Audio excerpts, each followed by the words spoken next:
Hello साथियों, कैसे हो आप सभी। तो मैथ की 27 दिसंबर की कल की फर्स्ट शिफ्ट का पेपर देखिए, बिल्कुल रियल पेपर है जो मैं आपके सामने लेकर आया हूँ। कल मेरे एक भाई का पेपर था, तो उसने मुझे सारा बताया है। बिल्कुल रियल पेपर है, आप भरोसा कर सकते हो। और आज मैं आपको प्रूफ भी दिखाऊंगा कि मेरी वीडियो से जो मैंने आपको कंटेंट दिया है, क्योंकि बहुत ये कह रहे थे ना, अब मैं फेक वीडियो बनाता हूँ। तो भाई 15 से 16 क्वेश्चन सेम टू सेम दिखाऊंगा, सेम पैटर्न पर जो मैंने आपको वो कराई है। ठीक है ना, आज देख लेना। चलिए शुरू करते हैं। तो 8x⁴ देखिए, मैंने आपको किसी वीडियो में बोला था कि भाई स्क्वायर और क्यूब अच्छे से याद कर लेना। जिसने वो वीडियो ध्यान से देखी होगी उसने किए होंगे, और नहीं देखी होगी तो नहीं किए होंगे। अब देखो, चलो इसमें याद होने की भी जरूरत नहीं है वैसे। अब देखो, ये रूट निकालना हमें 6 8 8 9। ये देखो, ये 10 की उसमें किसके पास में है कि 60 के पास में, 70 के पास में, 80 के पास में। तो ये देखो, 60 का तो होता है 3600, ये उसके पास में नहीं है। 70 का 7 7 4900, 8 का 2 2 6400। तो ये 80 से तो मुझे ऊपर लग रहा है, 6 8 8 9। लेकिन 90 से नीचे लग रहा है, क्योंकि 90 का होता है 9 नाम 8100। ठीक है ना। तो 64 से तो ऊपर है ये, और 8100 से नीचे है। तो अब ऐसे हम 85 का निकाल सकते हैं। 85 का कैसे निकालेंगे, जिसके लास्ट में 5 होता है। 5 का तो 25, और 8 में गुणा कर देते हैं अगली वाली संख्या की। 8 में गुणा करेंगे 9 की, 8 नाम 72। तो 85 का हो जाएगा इतना, 7 2 2 5, है ना। तो अब देखो, ये 7 2 2 5 से भी छोटी है। तो यानी कि ये 80 से 85 के बीच में किसी का स्क्वायर है। अब ये देखो, किसका स्क्वायर करने पर 9 आएगा। 3 का करेंगे तो 9 आएगा, है ना। तो ये हो जाएगा आपका 83 का स्क्वायर। ऐसे आपको अनुमान लगाना है पेपर में। तो ये तो हो गया आपका 83 का। इसे ऐसे लिख दो, 8x⁴ ठीक है ना। थोड़ा बैकग्राउंड आपको नॉइस मतलब आ सकता है, तो बैकग्राउंड में जो थोड़ी बहुत आवाज़ आ रही है ना, उसे थोड़ा इग्नोर करना भाई, है ना। अब देखो, 4 7 6 1 है ये। अब देखो इसको कैसे निकालेंगे। अब देखो, ये किसके पास में है कि 6 छंग 3600, 7 7 4900। तो यानी कि 70 से तो ये नीचे है 4900, और ये 60 से ऊपर है, क्योंकि 60 का होता है 3600। अब 65 का देखो, पहले आप 65 का कैसे निकालेंगे, जिसके लास्ट में 5 हो। 5 का तो 25, और जो 6 है इसमें अगली वाली संख्या से गुणा कर देंगे। देखो, 6 में गुणा कर देंगे अगली वाली संख्या से। तो 6 7 6 42। तो ये 4 2 2 5 हो गया। अब देखो, ये 4 2 2 5 से बड़ा है, क्योंकि 4 7 6 1 है। तो अब देखो, किसका स्क्वायर करने पर लास्ट में 1 आएगा। तो 9 का करोगे, 9 नाम 81, तो ये 1 बनेगा। तो ये आपका 49 का कह रहा हूँ मैं, 69 का हो गया ये, है ना। तो ये हो गया आपका 69 का। तो 83 + 69, देखो 9 और 3 12 का 2 हासिल का 1, 8 से 14 1 15। तो ये हो गया 152। तो 8x⁴ बराबर हो गया 152। तो 8 से इसे काट दो, 8 एकम 8, 8 7 15, और 8 नाम 72। तो x⁴ बराबर हो गया हमारा 19 के। ये 1/2 है, इधर जाओगे तो स्क्वायर हो जाएगा। तो x⁴ कितना हो जाएगी ये, 19 का स्क्वायर 361। उम्मीद है आपको ये समझ में आया होगा। ये आपको देखो अनुमान लगाना है ऐसे करके, अगर ऐसा क्वेश्चन आए।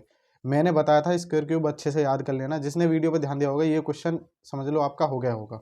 अब देखो, ये क्वेश्चन ट्रिग्नोमेट्री का सेम क्वेश्चन कराया था। अभी देखो, एक सेकंड, वीडियो में ही दिखा रहा हूँ। ये देखो, ये मेरी वीडियो की इमेज है। ये ट्रिग्नोमेट्री का चौथा क्वेश्चन था, ट्रिग्नोमेट्री की वीडियो का, जो मैंने कराया था। सेक थीटा, और इसमें देखो सेक ही पूछ लिया है ना पेपर में आपके में, कल के में। ये बिल्कुल रियल पेपर है, मैंने अपनी तरफ से नहीं बनाया, ध्यान रखना। ये कुछ अब भी वीडियो में कमेंट करेंगे, ठीक है जी। तो सेक थीटा बराबर क्या होता है, हाइपोटेनियस अपॉन बेस। तो ये होता है 17/12, है ना। 17/12 हो गया। तो इसको निकालेंगे हम। तो इसको कैसे निकालेंगे, 17 का स्क्वायर 289, 12 का 144। इसे घटा दो, 9 में से 4 गए 5, 8 में से 4 गए 4, 2 में से 1 गए 1। अब इसका रूट निकालेंगे, तो रूट तो निकलेगा नहीं 145 का। तो ये √145 आ जाएगा।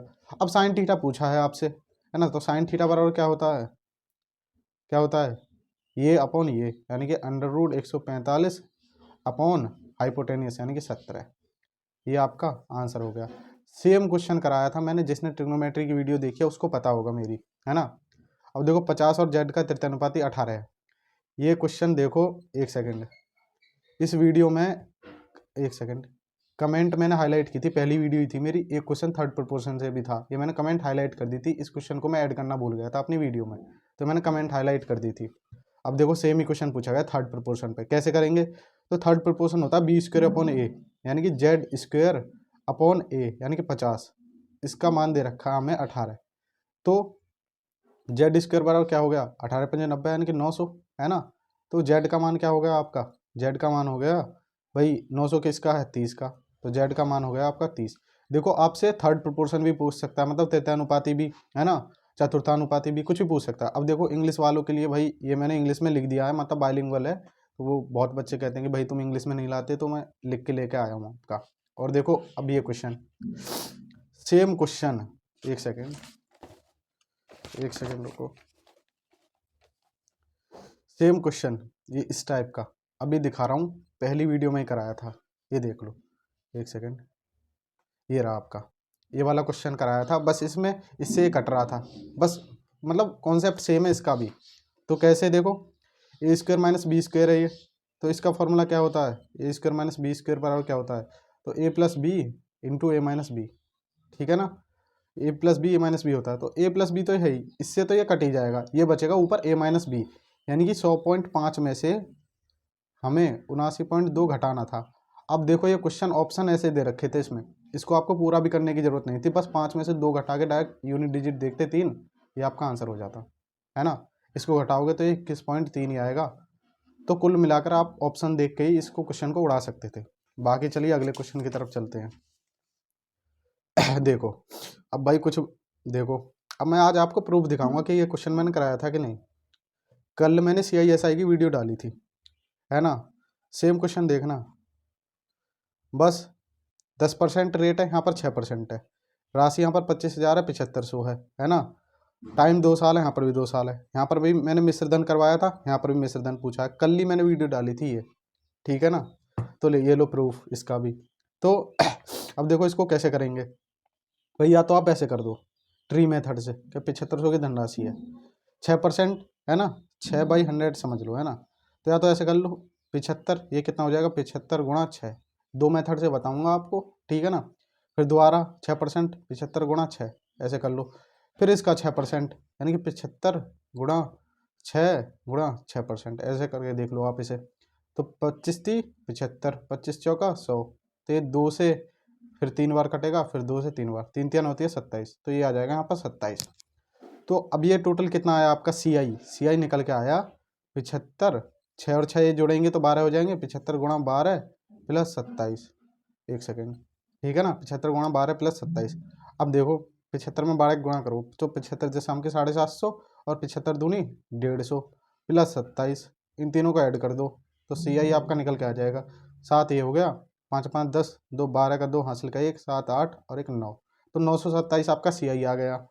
आपकी 7500 वो दे रखी है ना, आपको क्या निकालना है मिश्रधन, तो मिश्रधन यानी कि 7500 और 927 को ऐड कर दो, तो 7 2 9 5 14 के 4 हासिल का 1, 7 और 1 8, या तो आप ऐसे निकाल दो, ऐसे नहीं निकाल सकते तो आप परसेंटेज मतलब उससे निकाल दो डायरेक्ट। कैसे भाई, 6+6+6 गुणा 6/100, इससे आप मतलब टोटल CI निकाल सकते हो।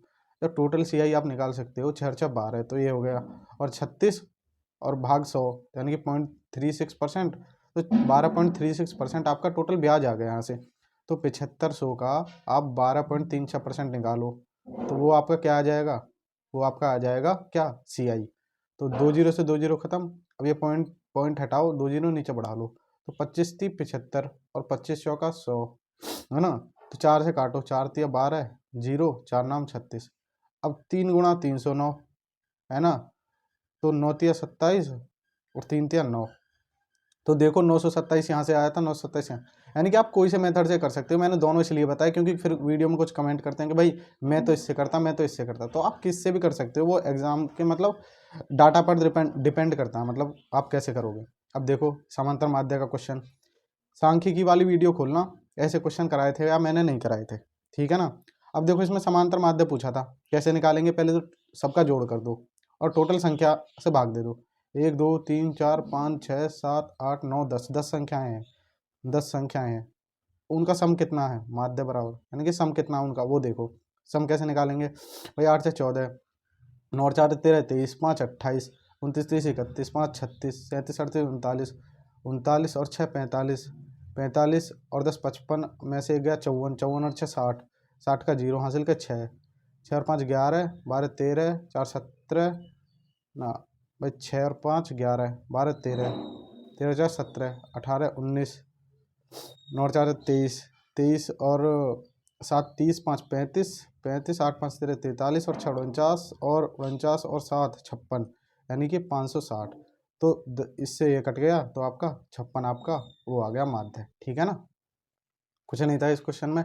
अब देखो अभाज्य संख्याओं का क्वेश्चन, अभी मैंने आपको वो वीडियो कराई थी एक एवरेज वाली, स्पेशल मैंने आपको ये लिखी थी कि अभाज्य संख्याएं ये जो है ना वो कर लेना, इनसे हर शिफ्ट में 1 से 2 क्वेश्चन बनने हैं, लेकिन जिसने देखी होगी उसकी तो ठीक है ना।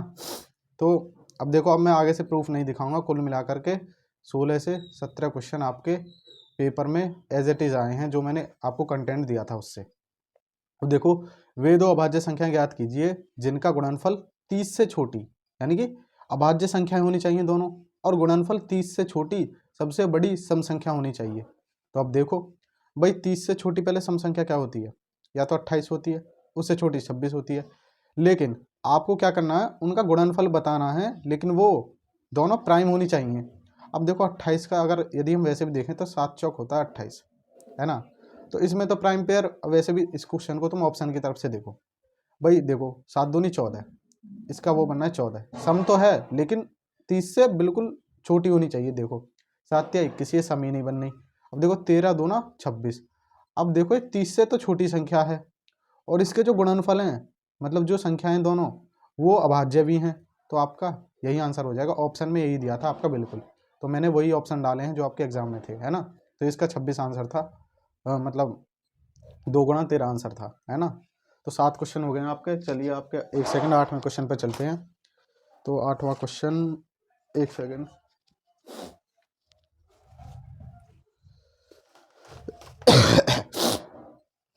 8वां क्वेश्चन, अब देखो ये वाला क्वेश्चन, एकल छूट, एकल छूट वाला क्वेश्चन मैंने बताया था आपको, ये रहा प्रूफ कि एकल छूट किसके बराबर है। प्रॉफिट लॉस वाले चैप्टर में मैंने आपको ये बताया था। अब देखो ये पूछा, देखो मैं इस क्वेश्चन को आपको कराने वाला बिल्कुल नहीं हूँ, क्योंकि मैंने ये देखो 2 क्वेश्चन पूछे थे एकल छूट से।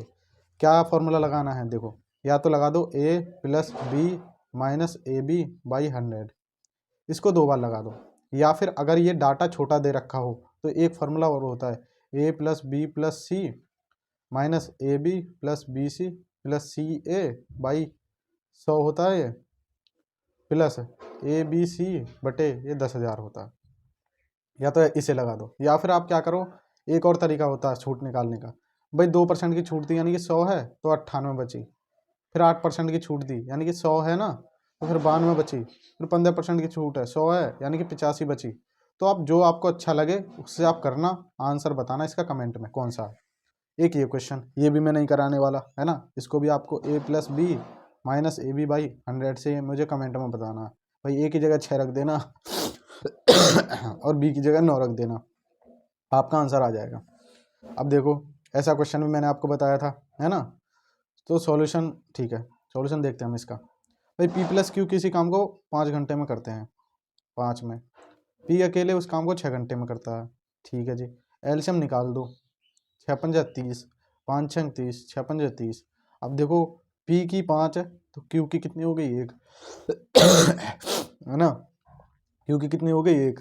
अब तो ये कह रहा कि तो काम का 1/4 भाग q कितने दिनों में करेगा, तो काम हो टोटल 30, इसका 1/4 कितना हो गया, 30/4 करवाना है q से, q की इफिशियंसी है 1, तो 30/4 दिन, यानी कि 4 सत्ते 28.2, 4 पंजे 20, तो 7.5 दिन में ये करेगा, लगभग 7.5 दिन नहीं, 7.5 घंटे में।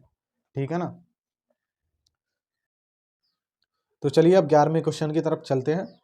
तो यह है कि छोटी बहन व बड़ी बहन की वर्तमान आयु का योग 67 दे रखा था, है ना।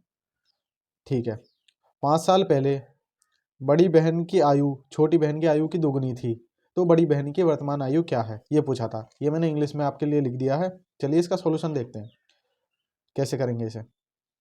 वो कह रहा है कि छोटी व बड़ी बहन की आयु, जो वर्तमान आयु है वो है 67। ठीक है जी, छोटी प्लस बड़ी की, ठीक है। वो कह रहा 5 साल पहले जो बड़ी बहन की आयु है वो छोटी बहन की आयु की दुगनी थी, यानी कि बड़ी बहन की आयु जो छोटी बहन की आयु की कितनी थी, दोगुनी थी, यानी कि ये 2 थी बड़ी की तो छोटी की 1 थी। अब देखो अगर इनका योग अब 67 है, 1 सेकेंड, अगर इनका योग अब 67 है तो 5 साल पहले अगर हम जाएंगे तो दोनों से 5-5 साल कम हो जाएंगे, यानी कि अब जो 5 साल पहले इनका योग होगा वो होगा 57। ठीक है ना। तो जब दोनों का योग होगा 57, तो 2 और 1 3, 3 यूनिट का मान आपको 57 दे रखा है, यानी कि 3 से काटो 19, 19 दूनी 38, 19 ती 57, तो 1 यूनिट का मान आया आपके 19, तो 19 1 यूनिट का मान हो गया 19 और 2 यूनिट का होगा 19 दूनी 38। अब ये क्या पूछ रहा है, बड़ी बहन की वर्तमान आयु क्या है, बड़ी बहन की वर्तमान आयु पूछ रही है, तो इससे 5 साल बाद जाओ, 8 5 13, 43 हो गया आपका, 43 ईयर ये बड़ी बहन की आयु है वर्तमान। ठीक है ना, उम्मीद है आपको समझ में आया होगा। एक ऐसा क्वेश्चन सेम पहली वीडियो में मैंने कराया था मैथ की में, बिल्कुल सेम क्वेश्चन है, कुछ अंतर नहीं है इसमें, कि यदि कोई राशि ए बी सी के बीच आज मुझे खांसी ज़्यादा हो रही है, यदि कोई राशि ए बी सी के बीच में वितरित की जानी है, ठीक है जी, ए बी का रेशियो दे रखा था, बी सी का रेशियो, राशि का मान दे रखा था, तो पूछा था बी का हिस्सा क्या है। तो देखो भाई पहले तो निकालो रेशियो ठीक से, ए रेशियो बी 2:6 है, अच्छा जी, बी रेशियो सी कितना 5:7 है आपका, तो इसे देखो 5 दूनी 10, 6 पंजे 30 और 7 छिंग 42, इसे काटो 2 पंजे 10, फिर 2 से 15 दूनी 30, फिर 2 से 21 दूनी 42, इनको जोड़ो 15 5 20, 20 और ये 21 41 हो गया, यानी 41 यूनिट आपकी टोटल वो होगी राशि की वैल्यू। इसका मान कितना दे रखा है, इसका मान दे रखा है आपको 82 नहीं 41 यूनिट का मान है आपको 82। तो आपको बी का हिस्सा पूछा है, बी का मान कितना 15 यूनिट, तो 15 यूनिट की आपको वैल्यू पूछी है, तो इसको करेंगे जब हम, तो 41 दूनी 82, फिर ना जाने की उतारेंगे 0 क्योंकि 8 में नहीं जाएगा, तो फिर 41 दूनी 82, तो 202 आएगा, तो 202 गुणा 15, 15 दूना 30, फिर 15 दूना 30, 30 30 आपका आंसर हो जाएगा इसका। ठीक है ना, ऐसा क्वेश्चन मैंने एक कराया भी था पहली वाली वीडियो में ही। तो चलिए 13वें क्वेश्चन की तरफ चलते हैं, एक सेकंड, देखो 13वां क्वेश्चन, ये देखियो खपत वाला क्वेश्चन है ये अभी मैं परसेंटेज की वीडियो लाया नहीं हूँ, लेके आऊँगा ऐसे क्वेश्चन भी। ठीक है, यदि किसी सामान के मूल्य में 20% की वृद्धि हो जाती है, यदि व्यक्ति अपना खर्च समान रखे तो उसे अपनी खपत में कितने % की कमी करनी पड़ेगी।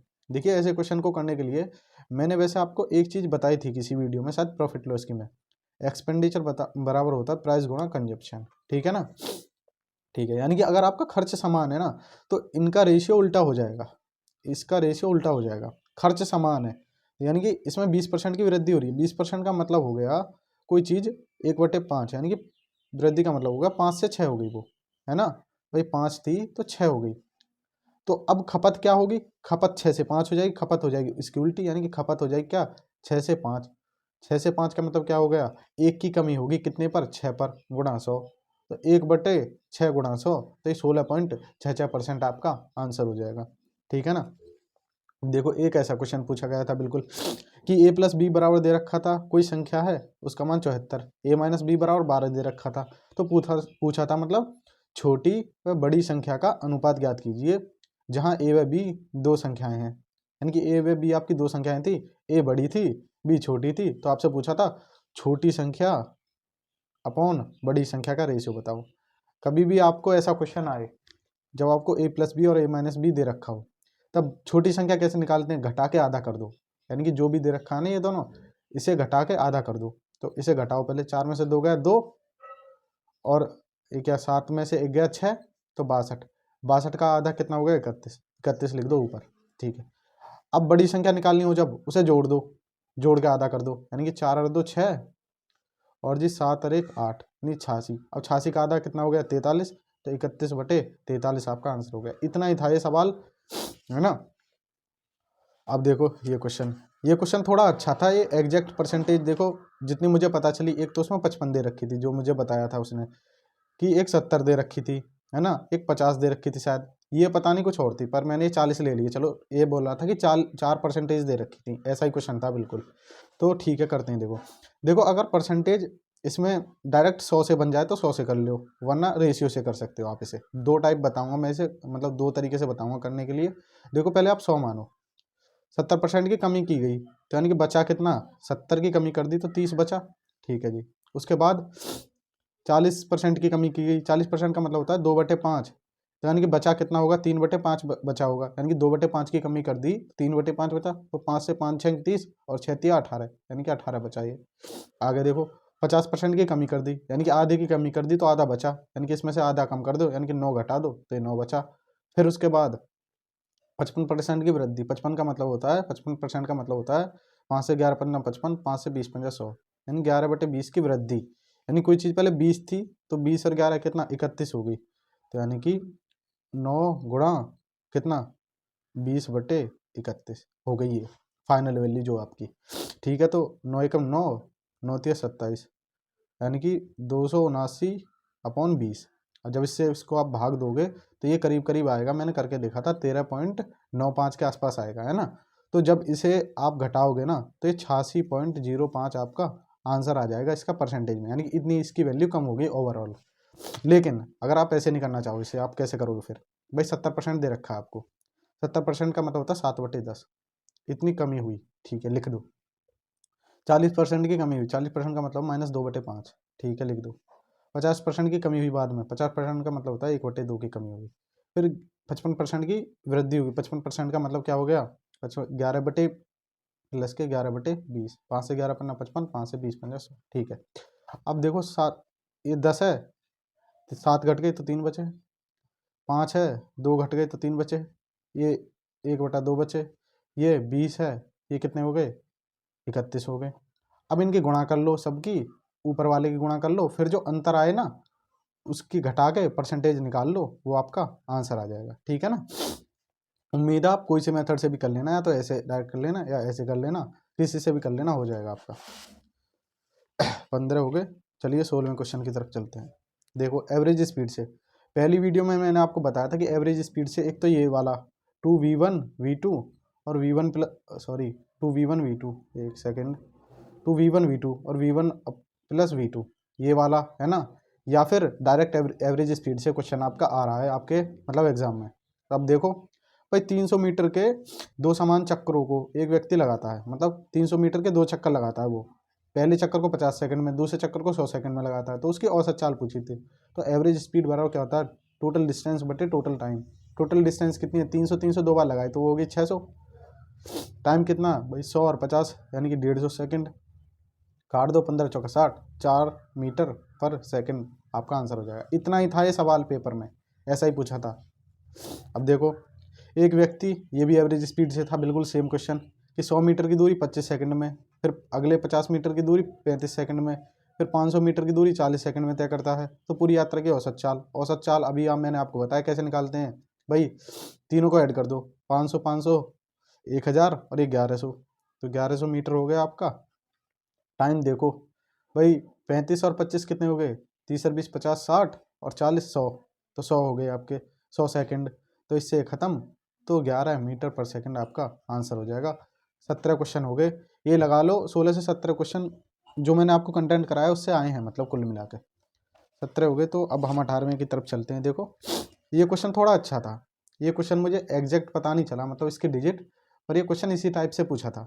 अब मैं जो भी पता चला मैं आपको बता रहा हूँ कि नल ए जो है, मतलब कोई पाइप ए उसे 9 घंटे में भरता है, पाइप बी उसे 18 घंटे में भरता है, और सी उसे 9 घंटे में खाली कर देता है।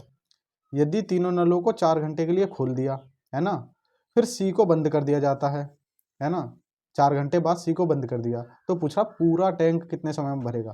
फिर मतलब सी को बंद करने के बाद वो दोनों चालू रहते हैं, तो सी कितने मतलब पूरा टैंक जो है कितने समय में भरेगा। अब देखो ए जो है वो कितने में कर रहा है 9 घंटे में, ठीक है जी लिख दो, और जी बी 18 घंटे में,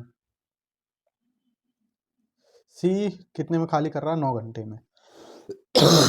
एक सेकेंड, तो देखो अब ये 18 आ गया इसका एल्सियम, है ना, तो 9 दूनी 18, 18 कम 18, फिर 9 दूनी 18, ये माइनस के है ना इफिशियंसी इसकी। तो ठीक है जी, अब इससे तो ये खत्म ही हो जाएगा अगर तीनों को लेंगे तो, क्योंकि तीनों शुरू में तो क्या है, if all pipe are open for 4 hours, यानी कि सभी को ओपन करना है, तो इसकी इफिशियंसी आएगी 1 कंबाइंड।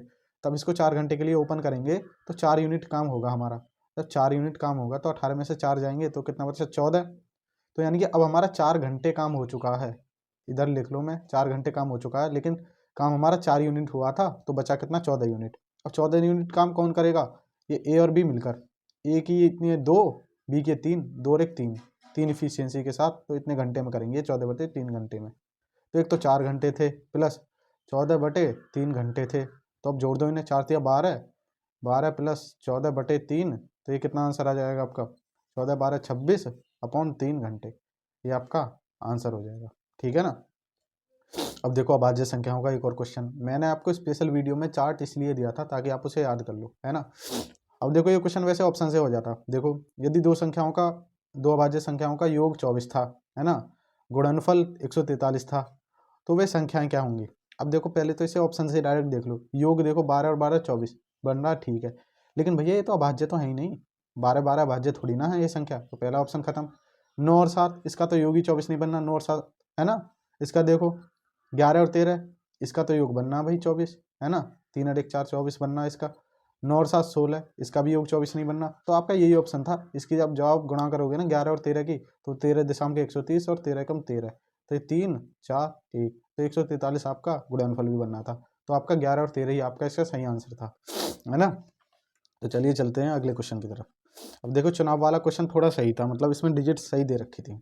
अब देखो एक चुनाव में हारने वाले उम्मीदवार को 46.5% वोट मिले थे, है ना, और जीतने वाला जो था वो 3150 वोट से चुनाव जीत गया था। तो मतलब जीतने वाले को कितने मिले फिर, यदि हारने वाले को 46.5% मिले, तो इस 50 से कितना है 3.5% कम, तो उसको कितने मिले होंगे 53.5% वोट मिले होंगे जीतने वाले को। अब ये क्वेश्चन में कह रहा है कि जीतने वाले उम्मीदवार को 3150 वोट ना ज़्यादा मिले थे उससे, यानी कि इसका अंतर जो ये कितना बैठा 7%, क्योंकि 3.5 इधर 3.5 इधर 7%, 7% का मान आपका 3150 है। तो वो क्या पूछ रहा है हमसे, जीतने वाले उम्मीदवार को, यानी कि 53.5% का मान। अब देखो भाई 7 से इसे काटो, 7 चौक 28, 3 7 पंजे 35 0, 450 हो गया, तो 450 1% का मान है इतना 450, तो 450 गुना 53.5 का मान हमें निकालना है, क्योंकि जीतने वाले के वोट निकालने हैं ना हमें। तो अब देखो पॉइंट से ये खत्म, तो 535 गुणा 45, अब देखो इसे कर दो, 8 गोलों को पिघलाकर, है ना, जिनकी प्रत्येक की त्रिज्या 10 सेंटीमीटर है, ठीक है, उन्हें पिघलाकर एक बड़े गोले में के रूप में ढाला जाता है। तो बड़े गोले की आपको त्रिज्या पूछी थी, यानी कि 8 गोले थे, सेम रेडियस के थे, है ना, उन्हें पिघलाकर एक बड़ा गोला बनाया आपने। तो इनका देखो आयतन कितना हुआ 4/3 पाई r3, बड़े गोले का 4/3 पाई बड़ी r3, है ना। वॉल्यूम बराबर रख देते हैं हम, इतना तो आपको पता होगा जब कन्वर्ट करते हैं। तो अब देखो 4/3 पाई से ये खत्म, तो 8 r3 का मान, r का मान कितना था 10, तो 10 की क्यूब हो जाएगी, यानी कि भाई 1000 हो गया, तो ये कितना हो जाएगा 8000। अब देखो r3, तो जब इसका आप वो निकालोगे तो 8000 किसका होता है क्यूब रूट, तो कितना किसका होता है वो 20 का, तो r बराबर कितनी आ जाएगी आपकी 20, आपका आंसर हो जाएगा। अब देखो एक ऐसा क्वेश्चन मैंने आपको शॉर्ट में भी डाला था, मतलब लेकिन वो राइट एंगल ट्रायंगल था, शीर्ष लंबी की लंबाई ज्ञात करने का, उसमें राइट एंगल ट्रायंगल था, लेकिन कल मुझे बता रहा था कि शायद वो किसी और टाइप का था, पर यही निकलवा रहा था कि जैसे 44 वाली भुजा है ना, इस पर शीर्ष लंब की लंबाई क्या होगी। तो आपको क्या करना है, मैं शॉर्ट में बता देता हूँ ऐसे क्वेश्चन में, कि आपको पहले तो इसका फॉर्म वो निकालना है, मतलब एरिया यदि राइट एंगल है तो वैसे निकाल दो 1/2 बी गुणा एच, यदि नहीं है तो हीरोन फॉर्मूला का यूज़ करके आप यहाँ पर एरिया निकाल दो इसका, ठीक है ना। एरिया निकाल देना, एरिया निकाल दिया आपने, फिर 1/2 बी गुणा एच से लंब डालना है यहाँ से, जिस भुजा के सापेक्ष पूछे, जैसे मान लो 44 के सापेक्ष पूछ रहा है ना, तो एक तो 44 ही आ जाएगी, हाँ, और जो लंब का मान है यानी कि एच जो है आपकी, ये निकल के आ जाएगी इस वाले उससे, यानी कि एरिया आपको निकाल के यहाँ रखना है 1/2 बी गुणा एच, और जिसके सापेक्ष पूछे उसको यहाँ पे रख दो, तो आपकी एच का मान आ जाएगा आपका। एक तो ऐसा क्वेश्चन आपकी मैंने शॉर्ट में कराया था, लेकिन वो राइट एंगल ट्रायंगल था, ठीक है ना। एक ऐसा क्वेश्चन मुझे प्रॉपर पता नहीं चला, लेकिन फिर भी मैं आपको बता देता हूँ कि ऐसा बोल रहा था कि वो 3600 आपका सीपी है, 20 केजी की मतलब कोई चीज़ होगी, ठीक है ना। तो कह रहा था कि 10 केजी तो उसने कुछ लॉस पर भेज दी, है ना, 10 केजी कुछ प्रॉफिट पर, तो टोटल लॉस पूछा था।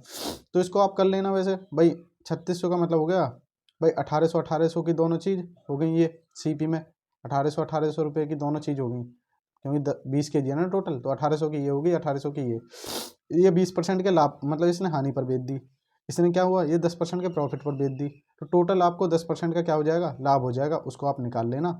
और हाँ, एक क्वेश्चन थोड़ा रीजनिंग में अलग टाइप का पूछा गया था, वो मैं आपको डाल दूंगा। तो भाई जिन्होंने पहली वीडियो नहीं देखी है वो ज़रूर देख लें, इतना मैं कह रहा हूँ आपसे, बहुत फ़ायदा होगा आपको, है ना। और चैनल को जो भाई नए हैं, चैनल को सब्सक्राइब कर लें, है ना।